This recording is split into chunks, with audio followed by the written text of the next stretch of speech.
In this second video, we would like to address all the Q&As regarding the recent presentation by Matthew Whiting on harvest efficiency. And the first question is, when can we have commercially available harvesters for sweet cherries?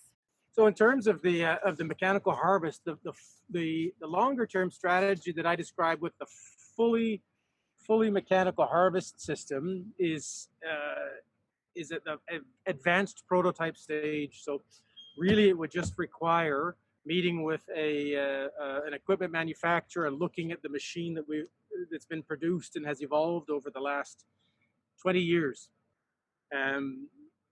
The shorter term solution is the handheld mechanical shake and catch processes.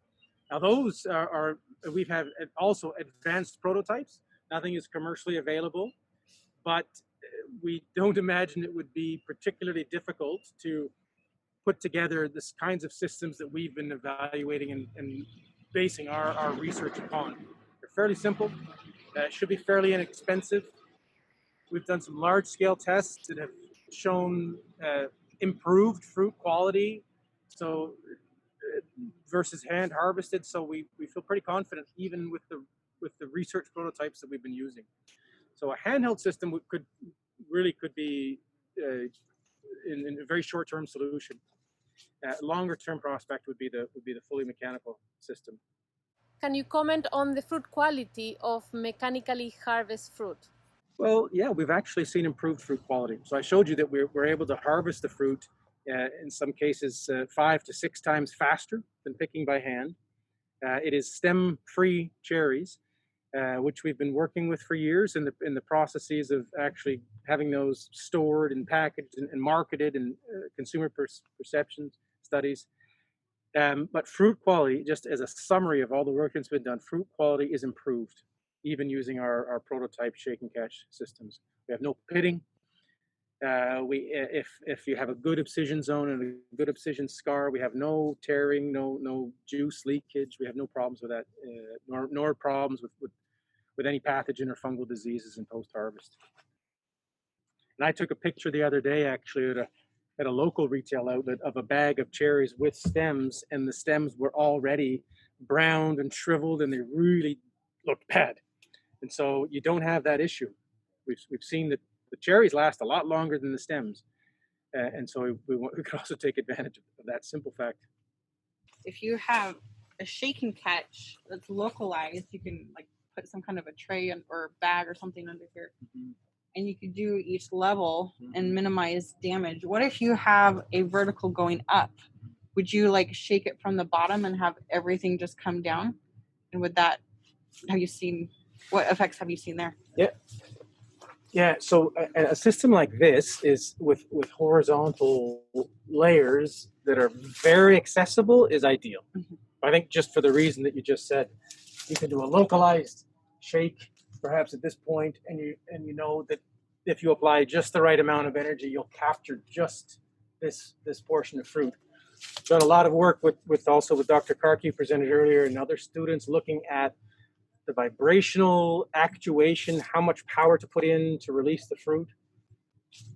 Sweetheart's not a good variety for yeah. Stem-free cherries because it doesn't release from the pedestal very well. But we could still, if we applied enough energy, shake all these fruit off, but it'd be a disaster. Mm-hmm. So now we know that we want just the right of energy applied to have a very small localized harvest. And when we do that, it works really well with this system, but it also works equally well on vertical wood when you use just minimal energy and a small catching zone. So would you like go through like pieces, like the top first and then the middle section, or? Actually, on vertical wood, you would start from the bottom, okay, because nothing would drop below it, right? So you would just shake this portion and maybe another portion, another meter or so above and towards the top. We had advanced prototypes that had long shafts, actually, so that and long catching frames that could all be done into a 12-foot or a 4-meter tree could all be done completely from the ground. You could access your top wire here easily. So we're kind of we're excited about the potential of that process, looking at various hurdles to the harvest and then to the production and processing and marketing of those. Well, and definitely for us on the warehouse side, it's a big struggle. We have these beautiful cherries, but the stems are brown, so it's not as good of a quality. And then the stem cutters, and what if they're getting chopped off in half? That decreases the value. So it'd be great just to eliminate that variable. Do you see any possibility of damage to the tree in the long term? No, we don't. The first version of the fully mechanical harvest system that we got from an engineer from the USDA named Don Peterson years ago did damage trees, or could damage trees, because it used so much energy in the actuation. And since then we've modified that, and we've learned that the best way to get the fruit to release is through a slow vibrational energy with a very short stroke. So it's not a big shake, it's a very small shake and a fine vibration. And by limiting the amount of energy that goes into the system, you're really only removing the fruit that are ready to be removed and will not be damaged. That was a simple lesson that we learned even with the earliest handheld shakers, that you'd put it on the branch and you'd apply full throttle and you'd shake the fruit and they'd drop. And if a few didn't drop, you'd stay there and keep shaking until they finally gave up and released from the stem. And that's where we sometimes saw damage. But with low energy, small areas of influence, then we're able to get just the fruit that are ready to release. If you're interested in more information and things that we're doing at Washington State University, my email's already been shared. Happy to connect with you and keep you informed with future programs as well. You can always check the WSU treefruit.wsu.edu webpage as well for more information. Thanks, everybody.